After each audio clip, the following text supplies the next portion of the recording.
Si ce n'est pas encore clair, l'être affronte une seule bataille, ses ennemis sont l'univers qu'il a lui-même créé, et la créature qui fut également son œuvre, tous deux déguisés sous la forme même de l'être qu'il est. C'est pourquoi, il y a plusieurs mentions indiquant que l'être doit détruire ses proches, qui n'ont rien à voir avec les personnages. Le ma vie et sa vie représentent des conflits internes de l'être avec lui-même.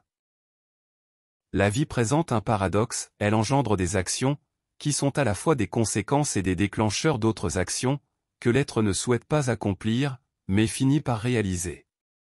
Affirmer que la construction est seulement le résultat des propres actions de l'être, n'est pas une explication convaincante pour quelqu'un d'attentif. Porteur attention à la compréhension, mène l'être dans une spirale, qui révèle le sens des choses et des actions.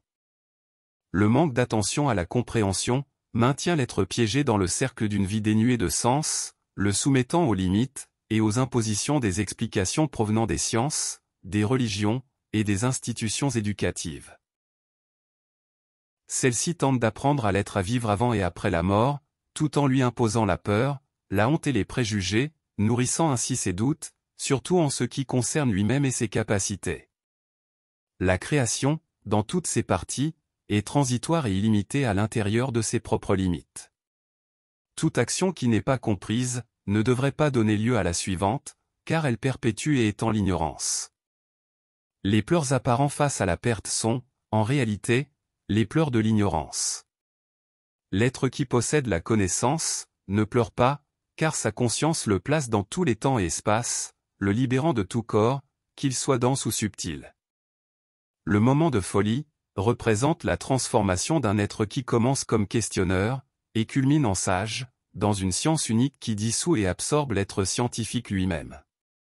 Cette science n'a pas pour but de créer, mais de tout comprendre, et c'est cette connaissance qui empêche l'être d'acquérir ou d'interférer avec quoi que ce soit.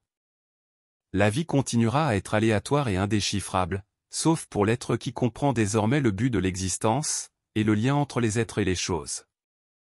L'alchimie dissout l'ignorance, et transforme l'être en connaisseur de toutes choses.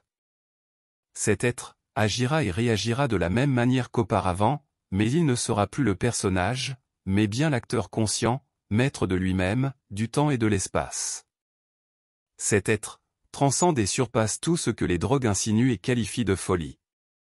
Les expressions du personnage, ses grimaces et mimiques, ne reflètent plus le sourire éternel ni la paix perpétuelle de l'acteur conscient, tous deux perceptibles uniquement par la sensibilité de ceux qui s'en approchent.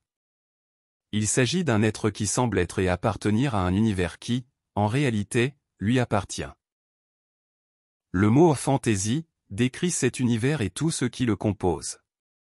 Un lieu où seul est modifié, la chose qui n'est pas comprise, cette transformation n'étant, donc pas celle de l'éveil.